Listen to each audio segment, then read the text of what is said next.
This is an investigation into the murder of Nori Amaya, a 38-year-old woman who was found strangled to death in her apartment on November 2nd, 2009. There was no sign of forced entry into Nori's apartment. For someone to gain access into her apartment, they would require a keycard or would need to be on a visitor's list. This suggests that the killer was a person Nori knew. When Nori's body was discovered, police determined that she was alive during the strangling and that her fingernails were cut by the killer to possibly remove DNA evidence. Nori had a large circle of friends, but did not appear to have any enemies or debts, and was not involved in any sort of crime. This raises the question of who would want to kill Nori. Nori was the co-owner of Copy's Organic Restaurant in Northwest Washington, D.C., with her brother Carlos. She lived at the Woodner apartment complex, Washington, which is a relatively safe part of town. Nori was an extrovert and had a large circle of friends. With many she had met through her love of salsa dancing. She was a devotee of the Santeria religion and had a circle of friends within that community. Nori was born with a benign cyst in her brain, which was removed in her late 20s, requiring extensive rehabilitation. The tumor and the operations did not stop Nori from doing what she wanted, however, and she used salsa dancing as a means of therapy during her recovery.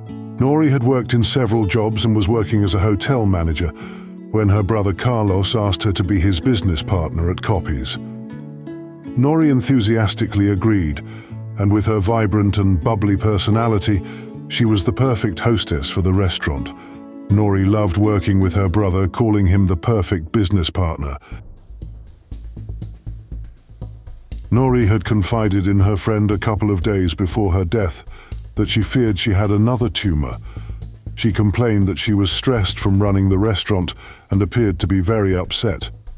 Running the restaurant was demanding and involved working long hours, which was beginning to take an emotional and physical toll on Nori.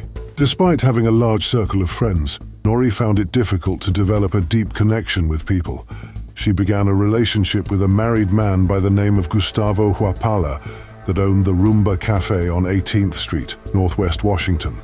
Despite being married, Gustavo had separated from his wife and was a little tentative in his relationship with Nori, as he had been married twice by this point and wanted to take things slowly.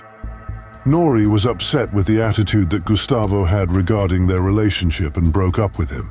Their breakup created further emotional stress for Nori. October 31st. It was Halloween, a night which Nori loved because it meant she could dress up in an elaborate costume and go dancing, which is what she did. After she had finished her shift at the restaurant, Nori had some drinks with Carlos, as they do every night.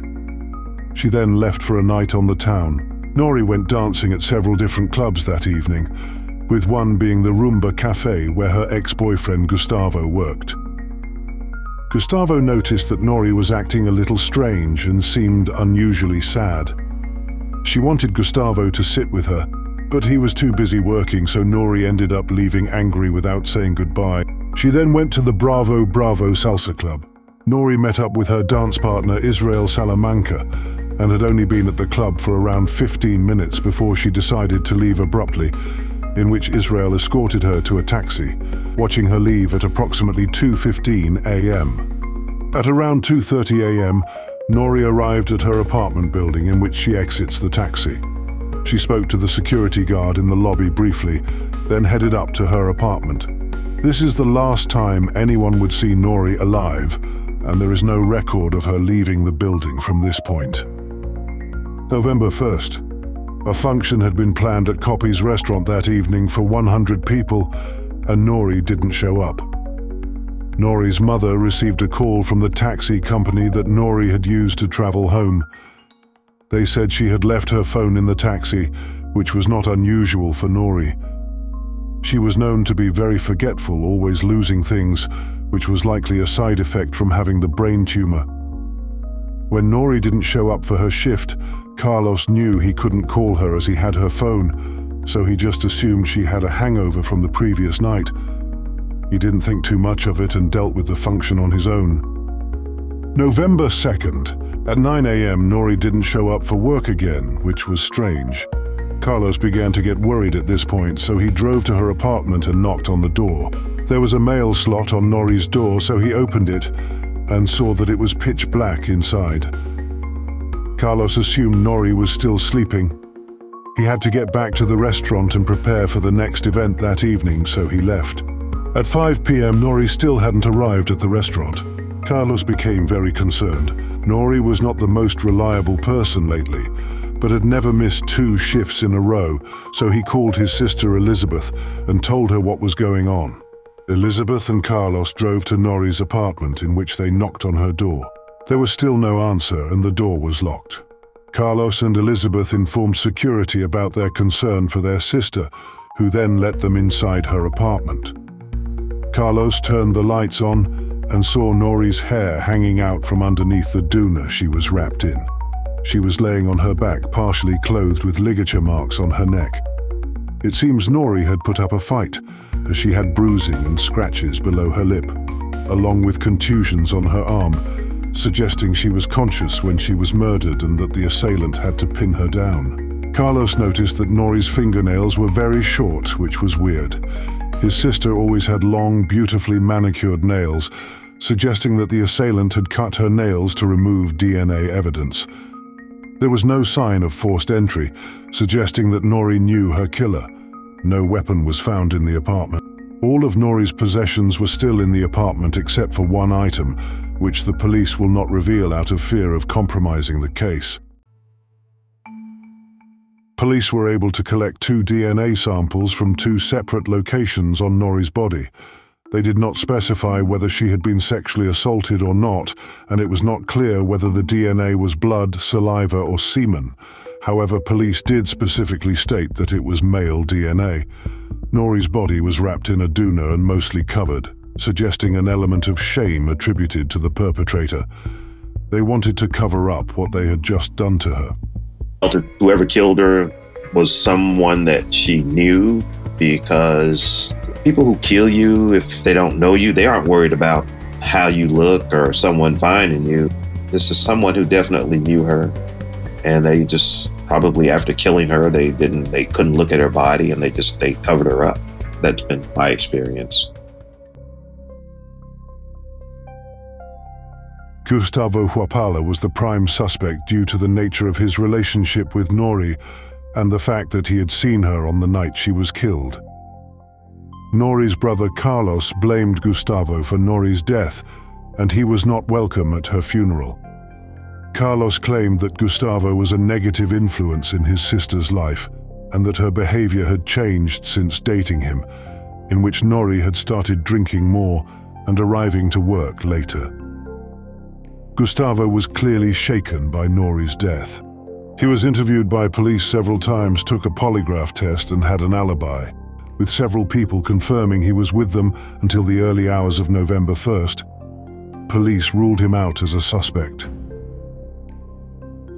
During the investigation, Gustavo learnt about a strange phone call that his wife made to Coppi's restaurant asking for Nori.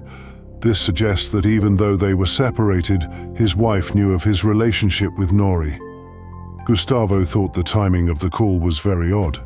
Despite the fact that the DNA found belonged to a male, Gustavo's wife was also tested, which came back negative. Nori's dance partner, Israel Salamanca, had a key card to her apartment. When he was initially asked by police if he had access to her apartment, he denied it, but police later discovered that he had a key card.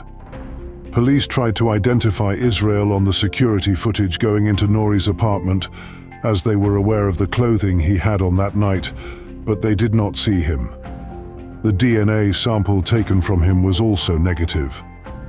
Despite no direct evidence linking him to the murder, police suspect he had something to do with it. Another male acquaintance of Nori's left the country to go to Argentina a few days after she died. He was at the Bravo Bravo Club on Halloween night when Nori was there. He told police that his father had died and he had to go to Argentina for his funeral. Despite the suspicious timing of the excuse provided, This person also tested negative for the DNA found on Nori. Nori had a wide circle of friends and many male suitors. It is unknown whether police investigated every person connected to Nori. The fact that Nori was murdered on Halloween raises questions. It's the perfect night for someone to wear a costume or mask to disguise their identity. It is possible that on the night Nori was killed, someone she knew slipped into the building by following in behind someone who was buzzed in. Nori's apartment building was a large complex with close to 2,000 residents. Halloween night is a busy night, with people coming in and out of the building constantly. The police went through the security footage and couldn't find anyone relating to Nori entering or exiting the building. This is inconclusive, however, since most people in the footage were wearing masks or dressed in Halloween costumes. Nori's apartment was exterminated on November 2nd, the night after her murder. How did the exterminator not see Nori if he exterminated the entire apartment? On the morning of Monday the 2nd, an exterminator had come into her apartment and treats the whole apartment. He doesn't see her. There's nobody in there. Well, she's there, but of course, she's dead. So we had to go out. We brought him in, got DNA from him, and none of it ever came back positive. I had to explain to him why I needed his DNA. And I told him, I said, man, when you were in there doing your thing, that young lady was dead in the bed. He was a little upset, if you will. The DNA found on her body does not match anyone that she knows, which suggests a contract killing. But perhaps it was planted there by the killer as a red herring to throw police off. Why did Israel lie to police about having a keycard to Nori's building? Did Israel give the keycard to the acquaintance who went to Argentina shortly after Nori's death? Why did Gustavo's wife call Nori's restaurant? Did she hire the killer to murder the woman sleeping with her husband? Was Nori in financial trouble? Did Nori leave her door open after she arrived home? She was forgetful and emotional that evening. Did an acquaintance of one of the residents walk in and kill Nori? Nori's case remains open and the police have not made any arrests. If you have any information about Nori's murder, please contact the following numbers. Detective Carol Queen on 202-497-4423. Detective Tony Patterson 202-607-0408.